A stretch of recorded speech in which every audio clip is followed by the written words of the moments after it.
Hey guys, what's up? How y'all doing? I'm here to talk to you guys about the new episode of My Hero Academia, which is on season 7 on episode 3 or episode 141 in the total number of episodes of My Hero Academia. Now, this episode right here was nicely done, although there was a certain scene I think should have been put in there, but I guess it is what it is, maybe because of explicit reasons or censor reasons, who knows. I'll talk about that maybe towards the very end, if anything, so let's go. We have to it that the narration at the beginning, the opening, and then we get to see Shigaraki in major pain right now, saying that unless everyone who remembers All Might, I'm gonna kill them all. As for All For One, he tries to calm down Dabi and not to act recklessly, Dabi, on the other hand, says, yeah, but I hate seeing that old man flying around the skies. I want to get rid of him right now. All For One says, you and I are actually a little similar. The only difference is I have many friends to spare. Or should I say tools? Because it is revealed later down the line that All For One does not care about human beings and that the people he considers friends are nothing more than disposable tools, Which I go, yeah, whatever. I mean, it is what it is. Let them speak however they want to speak because, that's just how we're gonna roll with it, Etc. Eventually, we have to it that, that All For One had many plans up his sleeve, and that he plans to, trying to make it work. As for Class 1A, they are training to the hardest right now because they don't have much time left, especially when Shigaraki already had an extended recovery period time whatsoever. We don't really know. One thing is for certain is that they talk about the situation with All For One, knowing that there's no way to find him, considering that he's good at hide and seek and running away, which is the only plan up All For One's sleeve for now. Because one, he's not that reckless or stupid for the time being, and two, he's waiting for the proper moment until Shigaraki is complete. And the moment he is complete, it's all out saying, I'm gonna kill you, war kind of thing, That aside, we have to it that Hagakure, in her invisible costume, is actually concerned about Aoyama. Eventually, she later on overhears the conversation between his parents and himself. We get to know that Aoyama is the traitor or the mole spy of UA for All For One. We get to know why. Aoyama was born quirkless, and it was very much devastating and very sad because when you're quirkless in this hero society, in this series or something like that, you are pretty much like an outcast. We've seen that time again. We've seen that with Midoriya. Now we get to know about that with Aoyama. And there are many other quirkless individuals out there as well. I mean, Melissa Shield is one of them, if the movies count for anything. Yeah, but that doesn't mean they have a bad life or something. They just gonna have a hard time fitting in because quirks these days in the hero society of My Hero Academia is what matters, depending what type it is as well, etc. And because Aoyama's parents found the man, which is All For One, which they did not know who the hell he really was, they ask him to help out their son. He gives him a quirk, but it wasn't very compatible with him, which is even more screwed up. But at the same time, it's better than nothing, as they say, give or take it or leave it, But this puts them to be in the hand of the devil or the demon lord himself, which All For One calls himself, And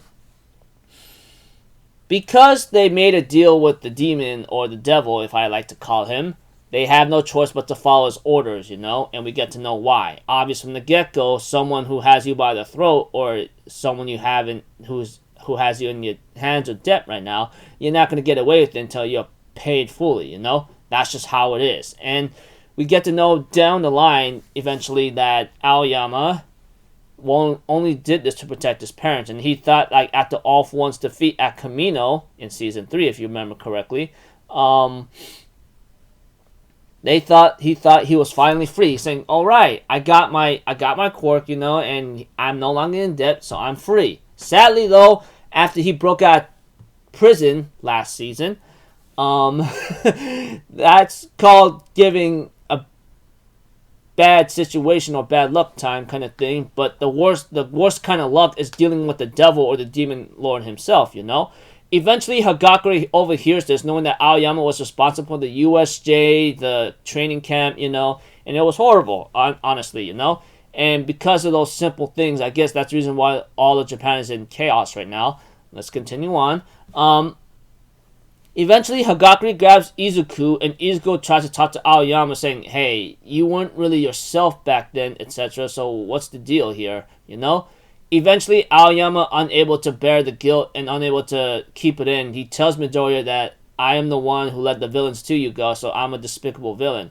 Eventually, Aoyama's parents were trying to get Aoyama to run away, you know, but unfortunately, they did not come to pass as Deku tries to stop him from running, and sadly, Aoyama had the intention to hurt Midoriya to escape. I don't know. One thing for certain is that Aoyama didn't want to do it, but he did it anyway, you know. But whatever the case may be, before the laser he shot at Izuku was going to hit, Hagakure refracted it or repositioned it or redirectioned it to a different hitting spot. This upsets Hagakure, knowing that her invisibility was glitching out a bit, and asks Aoyama, like, are you freaking serious right now, dude? Like, we cared for you, you hanged out with us, and this is the respect we get? You freaking betrayed us to the villain. Now Japan's all in chaos because of you. What the hell is the deal, huh? You know, that kind of thing. This really upset Hagakure very much. I mean, I don't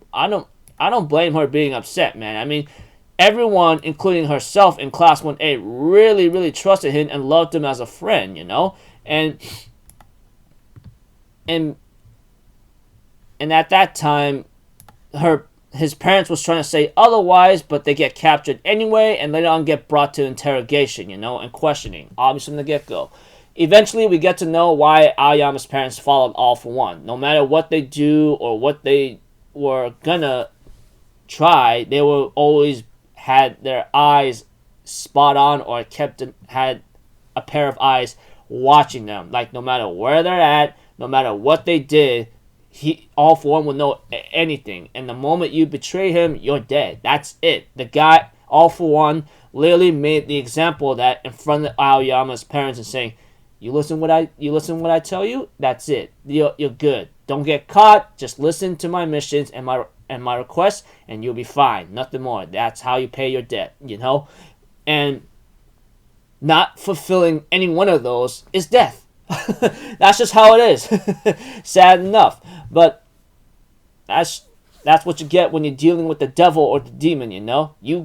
There's always a price to pay to what you gain eventually. Well, if you take the shortcut, you know, or route possible, you get the idea.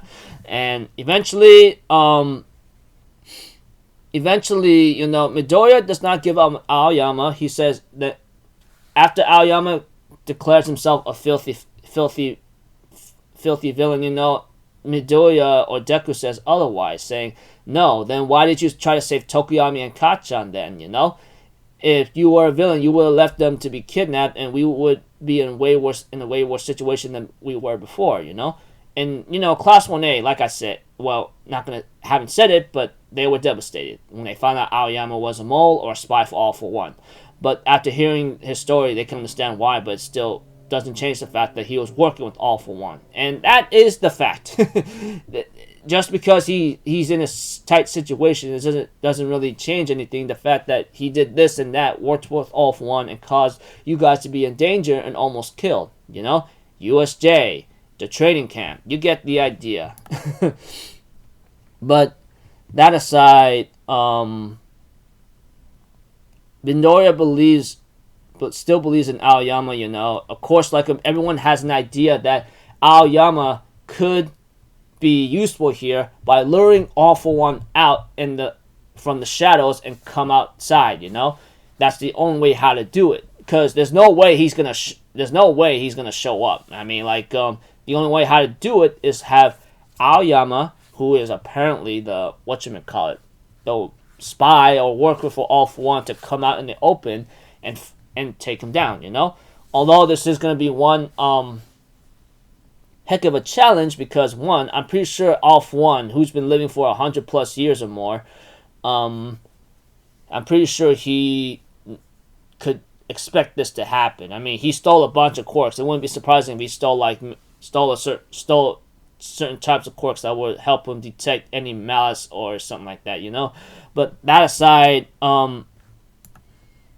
Midoriya and Class 1A believes Aoyama at this point could still help us out, you know? But we'll have to see how that turns out. Anyways, looking forward to next episode and so forth. And until then, people, I'll see you guys in the next video. So I'm Alpha Zero. Have a good day. I'll see you guys next time, alright? Peace out. Bye-bye. Toot-toot-toot.